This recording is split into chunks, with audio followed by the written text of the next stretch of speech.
시간 우리에게 주시는 하나님의 말씀 누가복음 2장 1절에서 14절까지 말씀입니다.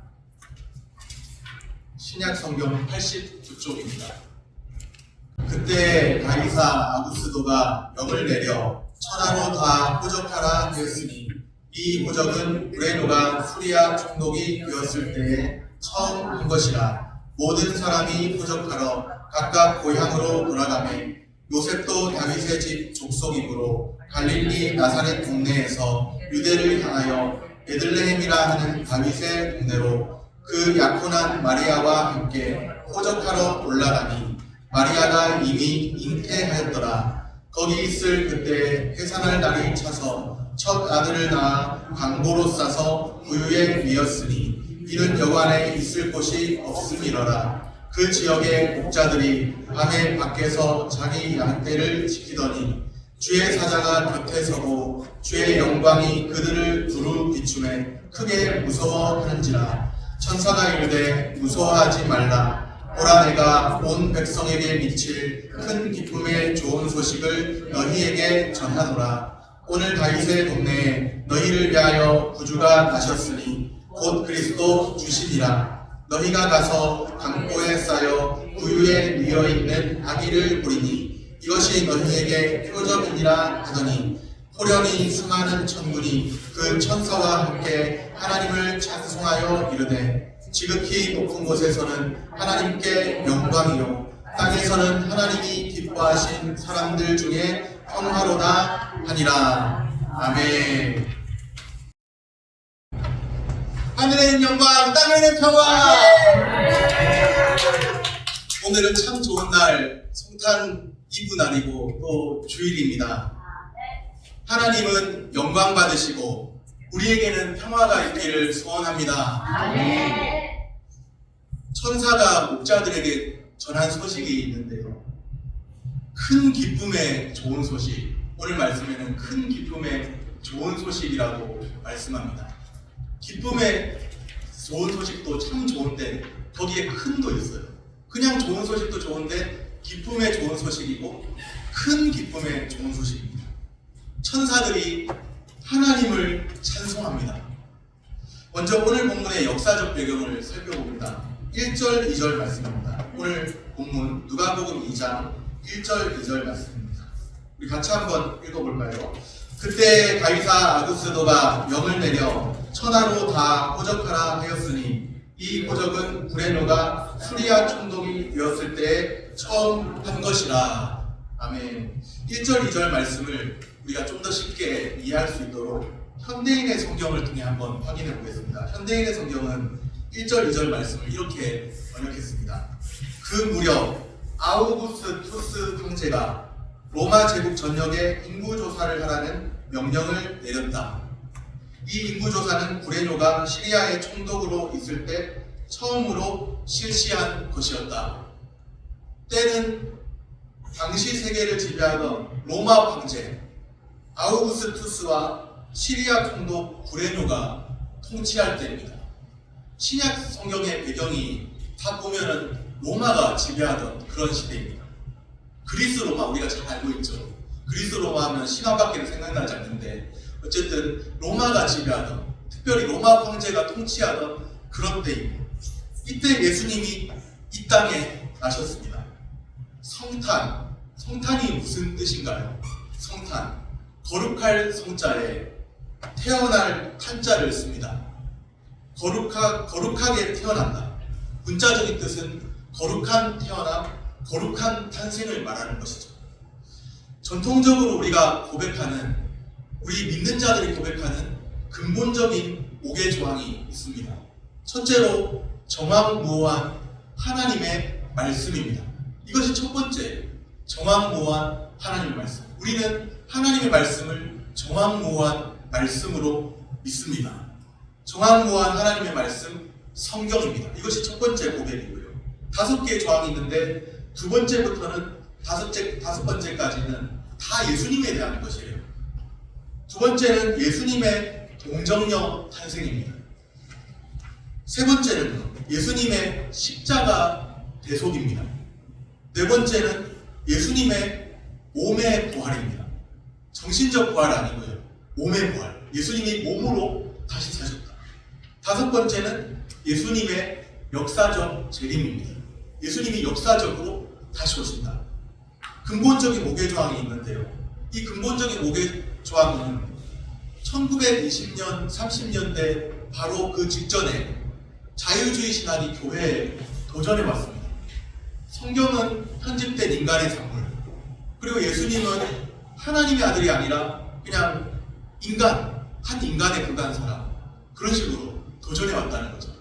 그리고 아버지가 있는데 마리아와 이렇게 관계 속에서 이제 사생아처럼 버려졌는데 아마 예수님일 것이라고 추정된다. 그렇게 자유주의 신학이 교회, 정통교회에 도전하니까 그 도전에 대한 공전으로 나온 것이 근본적인 오개조항입니다. 근본주의 오개조항입니다. 그것이 바로 하나는 성경에 대한 것이고 나머지 네 가지는 예수님에 대한 것이에요. 예수님의 동정녀 탄생, 십자가 대속, 몸의 부활, 역사적 재림입니다. 그 다섯 가지죠. 그 근본적인 오개조항 가운데 동정녀 탄생이 있습니다. 동정녀 탄생이 무엇인가요? 동정녀 탄생. 사도신경에 나오는 성령으로 잉태하사 동정녀 마리아에게 나시고, 오늘 본문에도 그런 말씀이 나오는데요. 우리 누가복음 2장 5절을 한번 잠깐 보겠습니다. 누가복음 2장 5절입니다. 같이 한번 읽어볼까요? 그 약혼한 마리아와 함께 호적하러 올라가니 마리아가 이미 잉태하였더라. 마리아가 이미 잉태했다는 거예요. 약혼했는데, 이제 결혼하지 않았는데 마리아가 이미 잉태했다는 거예요. 그런데 이것을 우리는 성령으로 잉태하사 동정녀 마리아에게 나시고, 사도신경에서 그렇게 고백을 하죠. 동정녀가 무엇인가요? 동정녀. 처녀? 영어로는 벌진 메어리 되어 있는데, 처녀 마리아, 벌진 메어리 되어 있는데 아닙니다. 그 정도 뜻이 아니에요. 처녀 물론 맞지만 그 정도로는 약해요. 동정녀는 단순히 처녀를 말하는 것이 아닙니다. 처녀보다 더 강렬한 의미죠. 동정녀는 남자를 알지 못하는, 성적인 관계가 전혀 없는 순결한 처녀를 뜻하는 말이 동정녀입니다. 신대원 재학시절에, 신학대학원 재학시절에 제가 아내를 만나기 전이죠. 저의 동기들이 저에게 부른 별명이 있었는데 동정남이라고 했어요. 순결한 남자, 그런 의미죠. 순결한 남자. 아내를 만나기 전에 한 번도 데이트를 한 적이 없었거든요. 한 번도 어떤 여자를 만나본 적이 없었거든요. 소개팅으로 이렇게 잠깐 나갔다가 이렇게 헤어지긴 했지만 뭐 사귀고 이런 적이 없었다는 거예요. 한 번도 그렇게 사귀어본 적이 없었다는 거예요. 뭐 세상에서 천연기념물 이렇게 말하는데 그 의미인 겁니다. 동정남. 제가 동정남이었습니다. 아내 만나기 전에. 한 번도 누군가랑 사귀어본 적도 없고, 손도 한번 율동할 때 빼고는, 교회에서 율동할 때 빼고는, 이렇게 손잡고 율동할 때 빼고는 한 번도 손도 못 잡아본 사람, 동정남이었어요. 그래서 붙여진 별명 동정남입니다. 그런 저를 아내가 구제해줬죠. 중요한 것은 예수님이 동정녀 마리아에게서 나셨다는 것입니다. 동정녀가 이제 무슨 뜻인지 아시겠습니까? 단순한 처녀가 아니에요. 순결한 처녀를 말하는 겁니다. 남자를 전혀 알지 못하는 순결한 처녀. 그래서 우리 한글 번역이 차라리 벌진 메어리보다 더 나은 것 같아요. 제 생각에는. 제 개인적인 견해는. 처녀 마리아, 약해요. 처녀도 요즘에는 혼전 순결하지 못한 처녀들도 있잖아요. 그런데 동정녀 마리아, 동정녀는 순결한 처녀를 말하는 거예요. 참 강렬한 의미죠. 성령으로 잉태하사 동정녀 마리아에게 나시고, 이것이 사도신경을 통해 우리가 고백하는 신앙 고백입니다. 우리 주 예수님은 성령으로 잉태하사 동정녀 마리아에게 나셨습니다. 동정녀 마리아에게서 나신 그 순간부터 예수님이 존재하셨던 걸까요? 그렇지 않습니다. 그 이전에도 계셨습니다. 놀랍죠? 예수님이 동정녀 마리아에게서 나신 그 순간부터 존재하는 것으로 생각하셨죠? 그렇지 않습니다. 그 이전부터도 계셨어요. 요한복음에 따르면 태초에 계신 말씀입니다. 태초에 말씀이 계시니라. 이 말씀이 하나님과 함께 계셨으니 이 말씀은 곧 하나님이시니라. 태초로 계신 말씀이에요. 참 잘 이해가 안 되지만, 아니 사람이 육신으로 출생한 그 순간부터 존재하는 건 아닌가 생각할 수 있는데, 태초에 말씀이 계시니라. 이 말씀이 하나님과 함께 계셨으니 이 말씀은 곧 하나님이시라면서 예수님을 요한복음이 증거하거든요. 이 땅 위에 오시기 전에도 예수님은 계셨다는 겁니다. 그런데 태초에 계신 그 말씀이신 예수님이 하늘 영광 버리고 하나님과 함께 계셨는데 하늘 영광 버리고 이 땅 위에 오셨습니다. 저 같으면 왜 그랬는가, 왜 그랬을까 그냥. 저 같으면 편안하게 그냥 하늘 영광 누리고 있었겠어요. 그런데 하늘 영광 버리고 이 땅 위에 오셨습니다. 우리가 잘 아는 대로는 마국간의 구유위에, 구유가 무엇인지는 또 아시죠? 구유 뭡니까? 먹이통이에요, 먹이통. 마국간에 있는 먹이통이라는 것을 봤을 때 구유는 말먹이통 정도, 말에 여물을 주면 그런 먹이통 있지 않습니까? 그 위에 나신 거예요. 영광스러운 분이신데 그냥 뭔가 화려한 왕궁에 태어나신 게 아니고 마국간의 구유에 그렇게 나신 겁니다. 하늘 영광 버리고 이 땅에 오셨죠. 왜 그랬나? 그냥 이왕에 나실 거면 좀 오대나게 멋있게 왕궁에 태어나시면 왕궁에 그때 막 이렇게 뭔가 천군 천사들이 빠바바바 하면서 나타나가지고 주위를 호위하면서 둘러싸가지고 이렇게 다른 사람들 모두 보는 앞에서 이렇게 왕궁에 태어났는데 찬양을 얼마나 줬어요. 근데 그렇게 하신 것이 아니에요. 이 땅에 오신 예수님 낮은 자리에 오셨습니다. 이 땅에 오신 그 낮은 자리에 오신 예수님은 하나님의 아들이십니다. 우리는 그를 성경의 증언에 따라서 하나님의 아들 그렇게 부르고 경배합니다. 예수님은 하나님의 아들로서 만왕의 왕이십니다. 지금 아우구스투스라는 로마 황제가 통치하던 때라고 했죠. 그 로마 황제가 고대 근동은 물론이고 지중해를 자신들의 호수처럼, 로마라는 나라는 지중해는 우리의 호수다, 우리 집 앞에 있는 호수 정도에 불과하다, 이렇게 생각하면서 많은 영토를 제패하던 그런 나라였는데요. 그런 로마의 황제 대단하지 않습니까? 그런 권력자 로마의 황제가 통치하던 그때 태어나셨는데 그 예수님이야말로 세상의 진정한 통치자, 유일한 통치자라는 거예요. 세상의 진정한 통치자는 로마 황제가 아닙니다. 로마 황제가 역을 내려서 세상에 있는 사람들, 또 예루살렘의 베들레헴 근처에 사는 사람들 다 포적하라 해서 올라가는 길인데, 명령을 했고 그렇게 해서 올라가는 길인데, 세상의 진정한 통치자는 로마 황제가 아니라 우리 주 예수 그리스도 하나님의 아들이시며 만왕의 왕이신 주님이 바로 유일한 통치자, 진정한 통치자라는 사실이죠. 예수님이 유일한 통치자, 만왕의 왕이십니다. 우리는 그분 앞에서 나의 주권 다 내려놓고 하나님의 주권을 인정하면서 주님은 유일한 통치자, 만왕의 왕이십니다 고백하면서 만왕의 왕이신 예수님 늘 찬양하며 살기를 소원합니다. 이 땅 위에 예수님이 오셨습니다. 큰 기쁨의 좋은 소식입니다. 그 소식을 듣는 영광을 누가 먼저 체험했을까요? 그 왕궁에 있는 유명한 사람들, 그런 사람들이 예수님의 큰 기쁨의 소식을 체험했나? 목자들이, 오늘 본문에 보니까 목자들이 체험했습니다. 당시에 천대받던 직업이었는데, 목자라는 직업은 낮은 자리에 오신 예수님을, 그 태어나신 영광의 왕이신 예수님을 목자들이 그 영광스러운 소식을 듣고 만나게 되는, 영광을 체험하게 됩니다. 들에서 양떼를 지키면서 밤을 새우는 고단한 그 시간에 자신들의 앞에 나타난 그 영광의 소식과 그 기쁨을 체험하게 된 것이죠. 그들에게 천사가 나타나서, 놀랍게도 밤에 양떼를 지키고 있는데 천사가 나타나서 말을 합니다. 오늘 본문 누가복음 2장 10절입니다. 천사가 이르되 무서워하지 말라. 보라, 내가 온 백성에게 미칠 큰 기쁨의 좋은 소식을 너희에게 전하노라.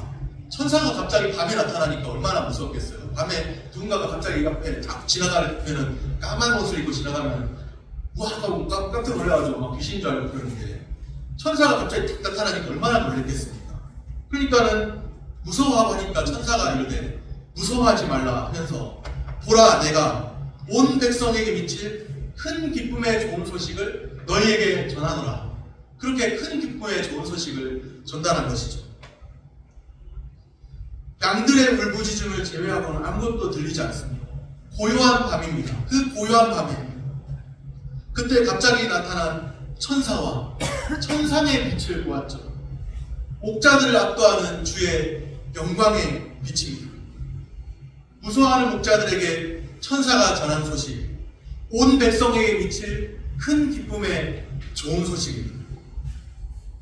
큰 기쁨의 좋은 소식에 해당하는 그 내용이 무엇일까요? 11절 말씀입니다. 우리 같이 한번 읽겠습니다. 11절 말씀 같이 읽습니다. 오늘 다윗의 동네에 너희를 위하여 구주가 나셨으니 곧 그리스도 주시니라. 아멘.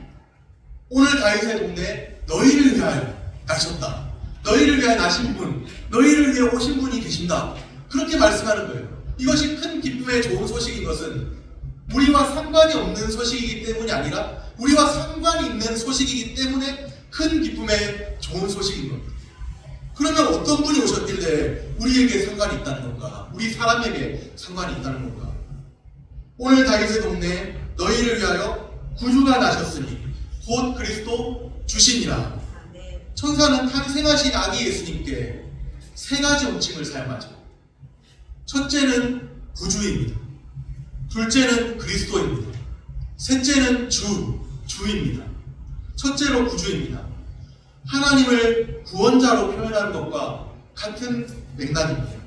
죄악에 찌들어 있는 세상, 온 인류를 구원하시기 위해 오신 분이라는 것을 뜻하고 있죠. 예수님이 구원자이십니다. 예수님이 구주이십니다. 이 고단한 세상 가운데서 우리를 죄와 사망으로부터 구원하실 구주이십니다. 둘째로 그리스도이십니다. 기름 부음 받은 자라는 뜻인데요. 문자적인 뜻은 기름 부음 받은 자, 그리스도의 뜻은 그런 뜻인데요. 메시아와 같은 말이죠. 히브리어의 메시아, 그리고 신약으로 오면 이제 그리스도가 되는 거죠. 히브리어의 메시아와 같은 말이 그리스도입니다. 문자적인 뜻은 기름 부음을 받은 자라는 뜻인데요. 예수님이 그리스도다. 이것은 무슨 뜻일까요? 구약에서 오리라고 예고되었던 메시아, 그 메시아이신 예수님이 오셨다. 그런 의미입니다. 구약이 성취되었다는 것이죠. 약속이 성취되었다는 것이죠. 하나님이 말씀하셨죠. 약속을 맺으시면서 나는 너희의 하나님이 되고 너희는 내 백성이 되리라. 나는 너희에게 너희의 하나님이 되고 너희는 내 백성이 되리라. 그 하나님과의 관계를 회복하시기 위해서, 그 약속을 성취하기 위해서 오신 분이, 약속을 이루시기 위해서 오신 분이 예수님이십니다. 우리는 그리스도 안에서 하나님과의 관계를 새롭게 회복할 수 있습니다. 그리스도입니다. 그리스도 안에 참된 행복과 기쁨이 있습니다.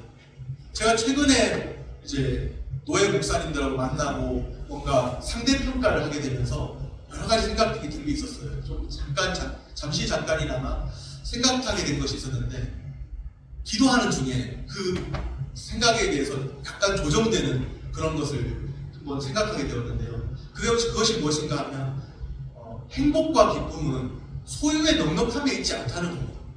행복과 기쁨은 그리스도 안에 있다는 거예요. 행복과 기쁨은 소유의 넉넉함에 있지 않고 그리스도 안에 있을 때 나의 하나님을 바라볼 때 참으로 자족하고 만족할 수 있다는 것이죠. 우리가 행복과 기쁨을 소유의 넉넉함에서 찾는다면 우리는 또 다른 사람, 나보다 잘 나가는 사람 보면서 낙심할 수 있고 나는 왜 이럴까? 상대평가하면서 그렇게 될 수가 있어요. 그런데 행복과 기쁨은 소유의 넉넉함에 있는 것이 아니라 그리스도 안에 있습니다. 그리스도 안에 참된 자유가 있고 그리스도 안에 행복이 있고 기쁨이 있습니다. 구약에 오리라고 예고되었던 그 메시아 그리스도가 오셨다는 겁니다. 말씀이 성취되었고 약속이 성취되었고 그리스도 안에서 하나님과의 관계가 새롭게 회복되게 되는데 그 예수님이 그리스도로 오셨다는 것이죠. 셋째로 주는 무슨 뜻인가요? 주인 주자잖아요. 주님이라는 거예요. 주님은 우리가 주님 하니까 주님이라는 용어를 너무 자주 기독교에서 쓰니까 주님이 뭔가 새로운 용어 같은 느낌이 드는데 사실은 주인님 이거랑 똑같은 거예요. 예수님이 나의 주님이십니다. 이 말은 예수님이 내 인생의 주인님이십니다. 이거예요. 주인 주자거든요. 주인님이에요. 주님이십니다. 경배의 대상이죠. 물론 그냥 단지 사람의 어떤 상전 같은 느낌이 아니라 경배의 대상으로서 주인이 되시는 것이죠. 우리가 경배하고 따라야 될 주인이시죠. 예수님은 주님이십니다. 주는 구약에서는 여호와 하나님을 향해서 주라고 많이 사용되었던 단어입니다. 여호와 하나님을 향해서 주님이라고 불렀던 거죠. 아도나이. 여호와를 이제 유대인들은 여호와 이름 함부로 부를 수 없잖아요. 특히 유대 랍비들 이제 성경 필사를 하면서 이제 성경을 베껴 쓰는데, 여기도 아마 성경을 베껴 쓰시면서 필사하신 분이 계실 수 있는데, 성경 필사를 하면서 여호와라는 이름이 나오잖아요. 성경 필사를 하면서 읽으면서 이렇게 하게 될 때 여호와 이름 함부로 부를 수 없잖아요. 그래서 어떻게 불렀느냐, 야훼라고 부른 것도 아니고 여호와라고 부른 것도 아니고, 어떤 사람들은 여호와가 하나님의 신명인데 여호와가 맞다, 야훼가 맞다 이런 문제가 있어요. 어쨌든 여호와라고 부른 것도 아니고 야훼라고 부른 것도 아니고 아도나이, 주인이란 뜻이에요. 주님이란 뜻이에요. 아도나이라고 불렀죠. 여호와라는 단어가 나와요. 여호와는 바로 주님이십니다. 그런데 구약에서 여호와 하나님을 향해 지칭되었던 주님이란 단어를 누구에게 쓰고 있다고요? 예수 그리스도에게 주님이라고 쓰고 있다는 겁니다. 오늘 여기에 있는 한 사람 한 사람, 저를 비롯해서 예수님이 나의 인생의 주인이 되어 있습니까? 이것이 신앙의 핵심입니다.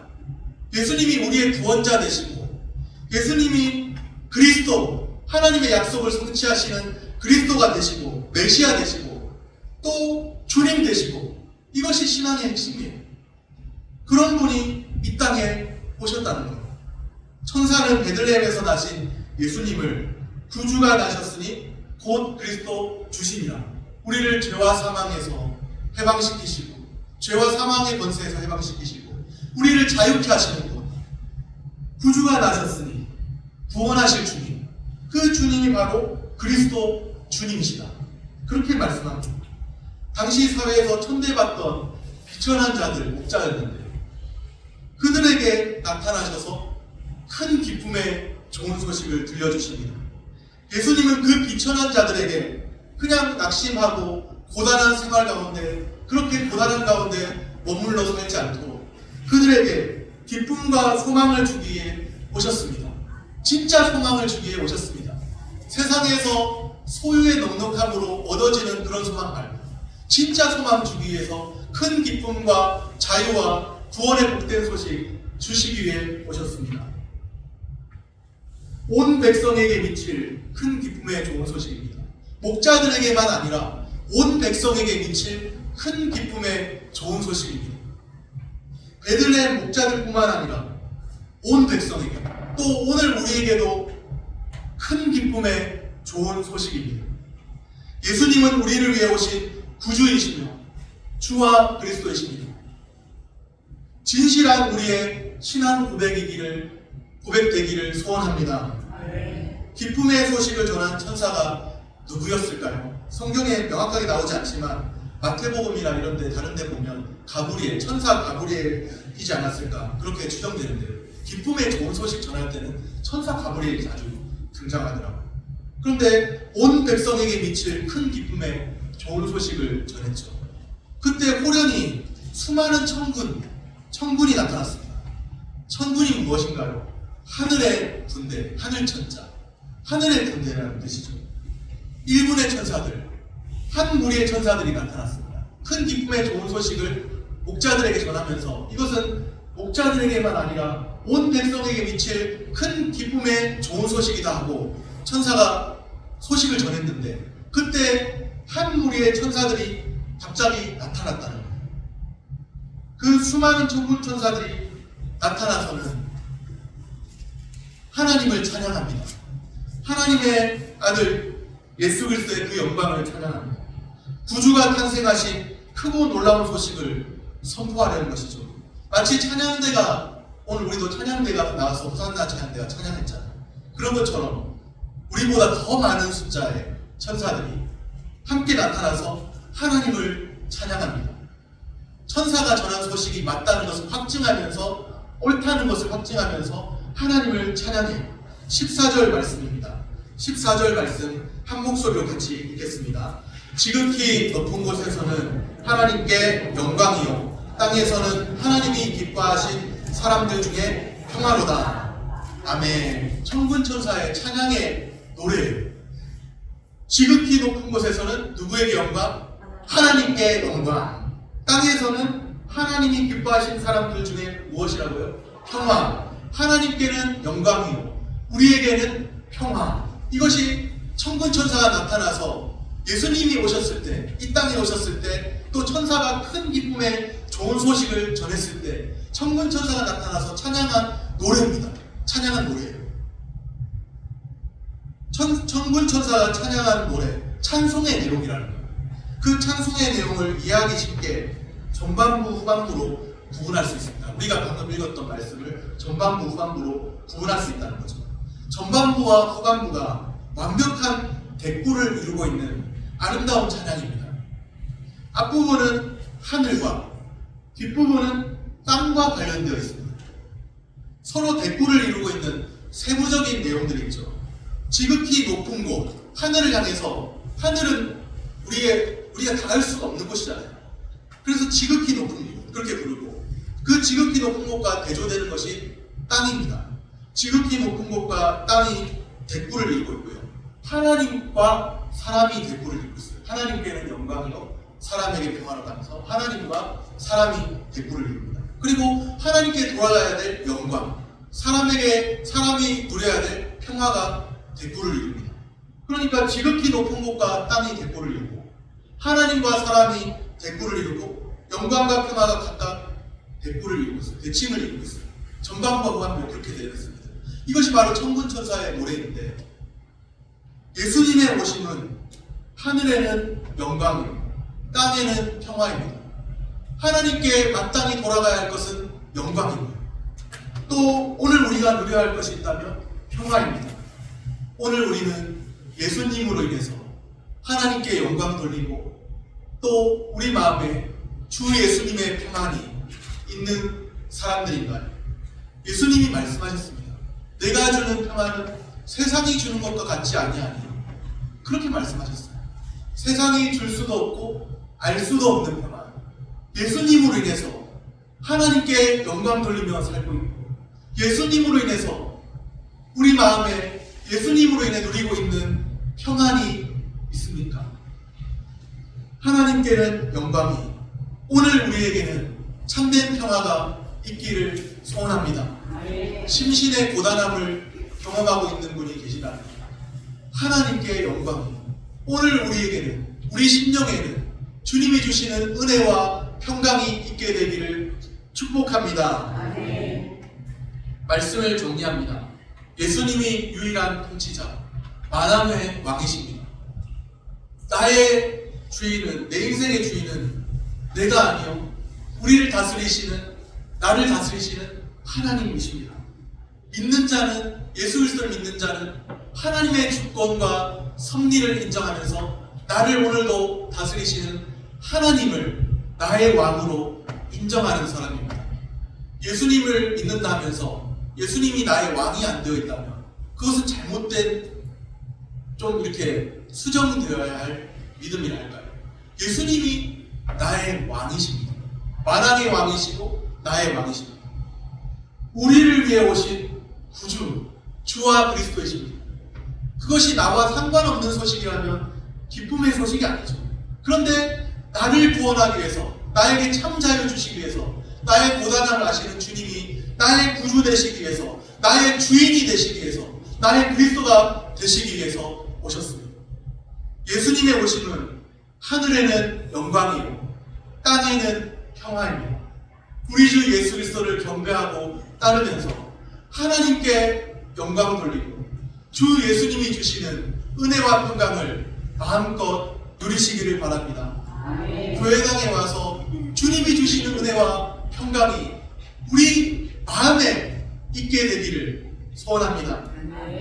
이 땅에 오신 예수님의 소식은 좋은 소식, 단순히 좋은 소식이 아니라 기쁨의 좋은 소식, 더 나아가서 큰 기쁨의 좋은 소식입니다. 천사들이 분명하게 말했던 큰 기쁨의 좋은 소식, 큰 기쁨의 좋은 소식을 마음껏 누리며 오늘도 그 은혜와 사랑을 증거하시기를 바랍니다. 기도하겠습니다.